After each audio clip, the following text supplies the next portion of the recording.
what was it like? Like how many months of like not traveling was it like for me? I remember thinking I travel a lot for work. I Yeah. travel a lot for fun. And I remember maybe, 6 weeks into like no travel.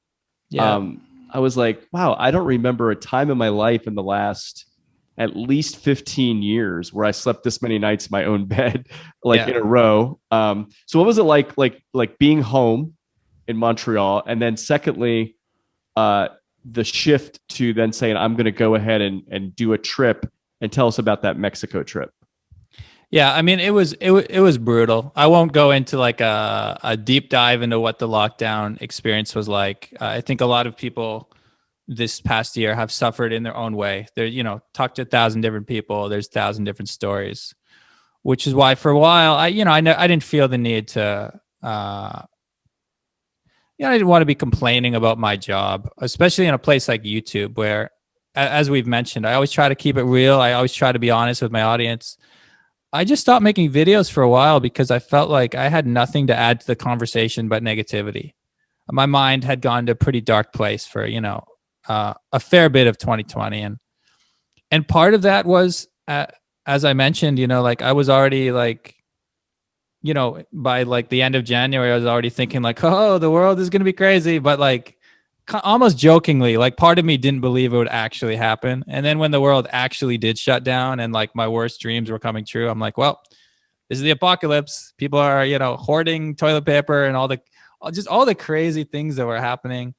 The riots in America. And I think my inability to travel, I just started checking the news too often and almost, it just changed my mindset completely, which, luckily I've broken out of that trap and I don't spend too much time even thinking about that stuff anymore. I'm just back to the things I can concern my own world of content creation and stuff like that.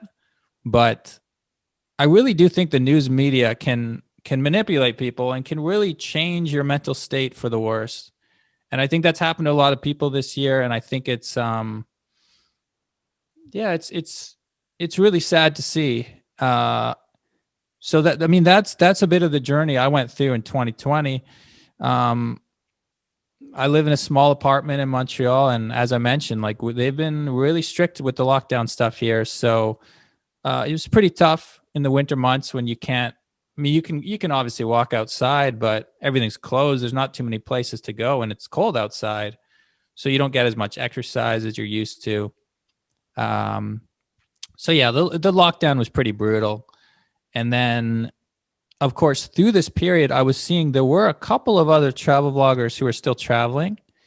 A couple of them in actually quite a few to Mexico, since Mexico had one of the more open policies in the world. I think there was Mexico, there was Turkey, there were a couple other places that were like, you know what, no test needed, just come down here. And in some people's opinion, that's irresponsible, but I think they just made a calculated choice and said, you know what, tourism is so important to so many millions of people in this country that to cut that off would be like more devastating even than the health effects. So we're just going to keep it open. Come on down here, keep the Mexican economy floating, and keep all those people employed. I traveled to Mexico in, when did I leave? October of 2020. By that point, the numbers were actually looking pretty good. Things were definitely better than like the first wave situation. And also it was, by this point, the airlines had protocols, like people knew what to do. There was hand sanitizer everywhere. There's temperature checks everywhere. By the way, The first period was so chaotic because like no one knew how to respond. So like some people could be traveling, but we didn't even really know what this virus was. Like no one knew what the heck was going on. So in my view, it was like, let's just like, I know I love to travel too, but let's all just chill for a bit and see where this goes, by the way, for those listening, they got to go to the new travel channel on YouTube because you put out a video. I think it was around October or something when you first traveled, and it was hilarious. It was like it was of you sitting in the airport, like asking questions. That I mean, I think my first flight, I took I just went to Georgia and Tennessee, and I took a flight from Orlando to Atlanta in like June, and it was kind of the same thing. Like am I supposed to be here? How far distance am I supposed to keep? Do I have to keep this mask on? Can I eat? You know, it's like, so I thought your video was very funny and Thanks, man. very relative. There's still a lot of people who haven't taken their first trip since COVID.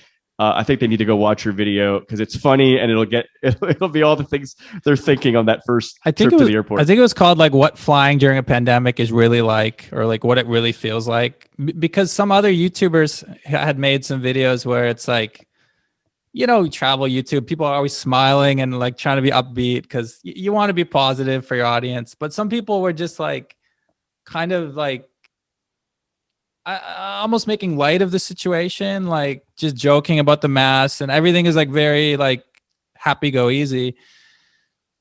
But then I traveled and like it's not like that at all. At least not for, you know, myself and the people I was around. It's quite stressful situations and you have a lot of questions like, am I even allowed to eat in the airport? There's no one around telling me if I can take off my mask and eat, but people have to eat sooner or later, right? Like the staff has to eat somewhere. A few airports I've been in, you don't have as many food options either because some of the restaurants have gone out of business or they don't, at the beginning when they were reopening, they didn't have enough customers each day to feel like they needed to open. So I'm walking around. I remember the Nashville airport and I'm going, my gosh, my options are Burger King and Starbucks. And I was just trying to get some dinner. And I was probably just lucky that those were open. I just, you know, one thing, I just made sure I was extra nice to all the staff on the airplanes and all the people I ran into in the airport. And like, the woman who gave me my boarding pass, I just thanked her for like all her hard work, you know, almost the way I would thank like a soldier coming back from combat, because like, whether you think of it or not, like, yeah, it's really stressful for you in the day in the airport, but these people are doing it every single day. And you know, some people are really concerned about the virus. Some people not so much, but clearly there's a risk involved to being there, doing that job every day. And, you know, whether it's the people at the airport or the people bagging our groceries or whatever, just, you know, let's remember, like, there's a lot of people out there whose lives have been changed and who are, you know, dealing with tough situations. So I think a bit of empathy and a bit of compassion can go a long way.